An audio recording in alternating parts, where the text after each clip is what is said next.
순종에 대한 보상이라는 지하에서 오늘 말씀을 전하려고 합니다. 열왕기하 4장에 보면 한 여인이 지극정성을 다하여 엘리사를 섬기고 그 봉사하는 그런 장면이 나타납니다. 자기 집 다락방을 선지자가 머물 공간으로 그렇게 꾸미고 그에게 방을 내주었던 것과 그리고 그 방 안에 선지자가 거기서 정말 마음 편안하게 저술도 할 수 있고 묵상도 할 수 있고 좀 편히 쉬기도 할 수 있는, 그 당시 엘리사는 엘리야처럼 이렇게 순회하면서 그 제자들을 그렇게 양육하고 가르치고 있었던 것을 우리가 잘 알고 있습니다. 그러한 엘리사에게 그 모든 상황들을 다 꿰뚫어 보면서 정말 필요한 것이 이것이겠다라고 생각하고 그 방을 꾸며서 제공해 주었던 것이 이 엘리사의 마음에 너무 크게 그렇게 감동을 주었던 것 우리도 잘 알고 있습니다. 그래서 뭔가 이 여인에게 보답을 하고 싶은데 나는 마땅히 행할 바를 하는 것이라고 그렇게 대답했고, 게하시가 이 여인에게 자식이 없다 그렇게 엘리사에게 얘기했을 때 엘리사가 내년 이맘때에 너희가 자식을 품에 안게 될 것이다 라고 그렇게 얘기해서 얻어진 아들이 얼마 그렇게 크게 자라나진 않았던 그때에 이 아이가 또 죽잖아요. 그래서 엘리사에게 찾아갑니다. 이 여인이 엘리사에게 찾아가서 엘리사에게 그 상황을 다 얘기해서 엘리사가 그 집에 와서 그 아이를 살려냈습니다. 그런데 그 땅에 그 이후로 7년 기근이 임할 것을 엘리사가 하나님으로부터 계시를 받았기 때문에 이 여인에게 그 은혜 갚는 그런 마음으로 그렇게 지시했던 것 같아요. 7년 동안 여호와께서 내게 이 땅에 기근이 있을 것이라고 하니까 너는 7년 동안 이 위기를 좀 피해 있으라. 가족과 함께 거주할 만한 곳으로 가서 거기 거주하라. 그렇게 얘기를 했습니다. 그리고는 7년이 다 지나고 난 이후에 돌아왔는데 보니까 이 자기 땅이며 집이 다 다른 사람들이 차지하고 그걸 쓰고 있는 거예요. 그러니까 오늘 여기 보면 부르짖다 그 다음에 호소한다 하는 이런 표현들이 이 법정에서 쓰는 그런 용어들로 우리가 이렇게 분류할 수 있는데, 그런 걸 보면 이 여인이 왕에게 이렇게 호소하는 거예요. 이거 좀 재판을 해달라. 그러면서 억울한 사정을 들어달라 하면서 그렇게 막 호소한 것이죠. 그런데 왕은 그때 뭐 하고 있었느냐 하면 그 엘리사의 그 사환 게하시와 대화를 하고 있었어요.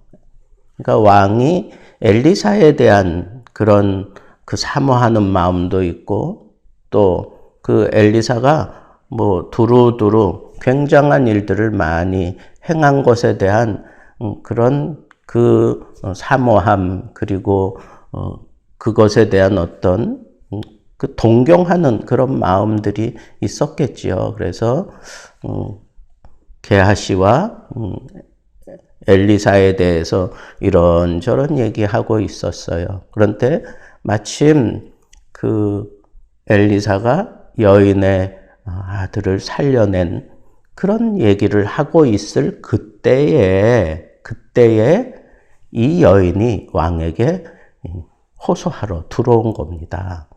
그러니까 게하시가 바로 이 여인이라고, 이 여인을 엘리사가 그 긍휼히 여기고 특별히 그렇게 사랑하고 그렇게 했던 거다라고 얘기를 하고 이 여인의 아들을 살려낸 것이다라고 얘기를 하니까 왕이 이 여인에게 묻는 거예요. 자기에게 호사로 찾아온 것도 궁금하고 정말 엘리사가 그에게 아들을 주고 또 그 아들을 살려낸 일에 대해서 뭐 자세하게 물어봤겠죠. 물어보고 또 들었을 거예요. 그 얘기를 다 듣고 난 다음에 왕이 자기에게 그 경비를 쓴다 그럴까요? 아니면 어떤 관리를 불러가지고 이 여인에게 속한 모든 땅을 다 돌려주라. 그리고 돌려줄 뿐 아니라 이 여인이 떠나 있는 동안에 그 땅에서 농사지어서 소출을 얻은 그 모든 것까지 다 이 여인에게 다시 돌려주라. 그렇게 왕이 명령을 내리게 되는 것을 보게 됩니다. 저는 오늘 말씀을 생각하면서 다루어야 될 게 너무 많은 거예요. 이 여인의 순종에 초점을 맞출까? 하나님의 기가 막힌 그 섭리하심에 초점을 맞출까? 아니면 왕이 엘리사를 믿고 엘리사를 확신했기 때문에 이 여인이 당한 이 안타까운 일을 그렇게 뭐 이것저것 따지지 않고 그냥 후하게 그렇게 돌려주잖아요. 땅만 돌려줘도 될 것 같은데, 집만 돌려줘도 될 것 같은데 7년 동안 그 집을 비운 사이에 거기서 소득을 얻었던 그 모든 것도 다 조사해가지고 그것까지 돌려주라고 그렇게 얘기하는 경우는 참 이례적인 거다라고 하는 생각을 할 수밖에 없죠. 오늘 본문 속에서 우리가 붙잡아야 될 아주 중요한 것은 선지자의 말씀에, 하나님이 보내신 그 선지자의 말씀에 무조건 순종하고 있는 이 여인이 보상을 받았다 하는 거예요. 기근이기 때문에 다른 곳에 거주할 만한 곳을 가족을 다 데리고 가는 것은 여기에 대해서 이런 일들이 얼마든지 일어날 것을 왜 몰랐을까요? 그러니까 알았겠지요. 그렇지만 무조건 떠난 거예요. 그 7년 기근이 어떻게 아주 심각하게 올지 뭐 이런 것에 대해서는 생각도 아니하고 그냥 선지자가 얘기한 대로 그냥 떠난 거예요. 뒤의 일은 걱정하지 않고 그냥 떠난 거예요. 그리고 블레셋 땅에 머물러 있었다 그랬는데 그 블레셋 땅에 머물러 있는 동안에 어려운 일 안 당했을까요? 내가 생각할 때는 많이 당할 수도 있었을 거예요. 부자였기 때문에 오히려 더 심각한 일들을 많이 당할 수도 없잖아 있었을 거예요. 부자였기 때문에 그 모든 것을 버리고 떠난다고 하는 거, 그거 정말 모험 중에 모험일 거예요. 부자니까 곳간에 그래도 어느 정도 버팅길 수 있는 양식이 있지 않았겠습니까? 그래서 기근이 점점 심해지면 그때 떠나도 될 것 같다라고 생각하지 않겠어요? 저 같으면 그랬을 것 같아요. 그런데 이 여인은 선지자의 말에 토달지 않았다는 거야. 그냥 100% 순종했어요. 온 가족이 100% 순종하고 떠났어요. 하나님이 이것을 참 귀하게 보신 것 같아요. 아니나 다를까 7년 후에 돌아와 보니까 자기 집이 남의 집이 돼 있고 자기 땅이 지금 남이 사용하는 그런 땅이 되어 있는 거예요. 그러니까 이것을 또 왕에게 호소한다고 해서 그건 무조건 다 왕이 그 여인에게 돌려준다는 보장도 없잖아요. 그런데 하나님께서 역사하신 거예요. 왜 하필 그때 왕이 게하시와 이런 엘리사의 그 이적에 대해서 이런저런 얘기를 하고 있었고, 또 그 여인의 아들 다시 살려내는 그런 얘기를 하고 있는 그때에 이 여인이 왕에게 호소하러 들어오게 되었을까? 이건 하나님의 섭리라고 밖에는 우리가 생각할 수 없지 않겠습니까? 하나님의 섭리 가운데 그 사실, 그 죽은 아이가 살아났던 그 사실에 대한 그 간증을 이 여인에게 왕이 듣고 확실하구나 라고 하는 것을 그렇게 또 믿고, 그렇다면 내가 이 여인의 이 억울한 사정을 안 들어주면 안 되겠지라고 생각하고 들어주는데, 그냥 그 집과 땅만 그대로 돌려준 것만 해도 참 굉장한 것인데, 7년 동안 비어있는 동안에 혹이라도 그 땅에서 소출을 얻은 것 있다면 그거 몽땅 다 조사해가지고 이 여인에게 돌려주라고 그렇게 얘기를 하는 거예요. 왕이 이 여인에게 이렇게 후하게 그렇게 베풀었던 이유가 뭐겠습니까? 저는 곰곰이 생각하면서 그건 왕이 엘리사가 정말 하나님의 선지자구나 라고 하는 확신도 가졌을 뿐 아니라 그동안에 엘리사에 대한 그 소문이 이게 정말 확실하구나, 거짓이 아니었구나 라고 하는 것, 그리고 엘리사가 이 나라를 정말 든든하게 지켜가고 있구나 라고 하는 것에 대한 확신을 이 왕이 가질 수밖에 없었다는 거예요.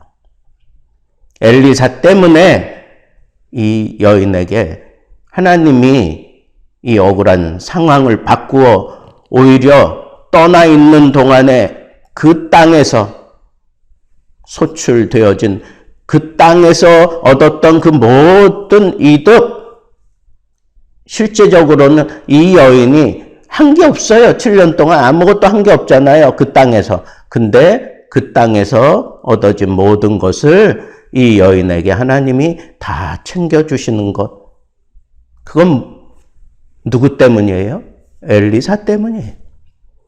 왕의 엘리사에 대한 믿음 때문에 이 여인이 복을 받았는데, 결국은 이 여인이 엘리사의 말에 무조건 순종했기 때문에 이와 같은 복을 누리게 되었다라고 하는 이 사실을 우리가 생각하면서 하나님의 말씀은 정말 1.1획도 변함이 없는 거구나. 하나님이 말씀하시면 그대로 되는 거구나. 그대로 되는 그 복을 받아 누릴 자가 누군가? 순종하는 자에게 주신다는 거죠. 말씀에 무조건 순종하는 자에게, 선지자를 통하여 주신 그 말씀에 무조건 순종하는 자에게 하나님께서 정말 풍성하게 되돌려 주시는 이 놀라운 말씀을 통해서 저는 하나님 앞에 많은 감동이 내 마음속에 밀려든 것을 고백할 수밖에 없습니다. 내가 이 말씀을 증거하는 그런 목사로, 내가 이 단을 지켜간다고 하는 것, 이게 얼마나 소중한 일인가. 하나님의 말씀을 받아서 그 말씀을 그대로 전하고 그 말씀에 무조건 순종하는 자들이 받을 그 복에 대해서 내 마음속에 막 그려질 때, 이와 같은 복이 우리 예수 등대교회 모든 성도들과, 그리고 앞으로 이 교회가 감당해야 될 그런 일들에 대한 비전을 하나님이 내게 주셨구나 하는 그런 꿈이 한 번 더 제 마음속에 자리 잡았습니다. 말씀하신 대로 이루어 주시는 하나님. 그게 창세기 1장에도 그렇지 않습니까? 빛이 있으라 하심에 있었고, 말씀하심에 그대로 되니라, 그대로 되니라. 이게 하나님의 말씀의 시작이에요. 천지 창조의 역사의 시작이에요. 그 하나님은 여전히 우리 가운데 역사하고 계셔요. 말씀하심에 그대로 되니라. 이걸 믿을 수 있다면, 이 말씀을 믿고 순종한다면 나에게 얽히고 설키고 이런저런 문제 저런 문제로 심각한 일들이 내 길을 막는다고 할지라도 하나님께서 그거 다 풀어내실 것이고, 그리고 나에게 돌려주실 때에는 내가 수고하지 않고 내가 노력하지 않은 것까지 하나님께서 나에게 주시는 이 넉넉한 하나님의 복 받을 자가 누구입니까?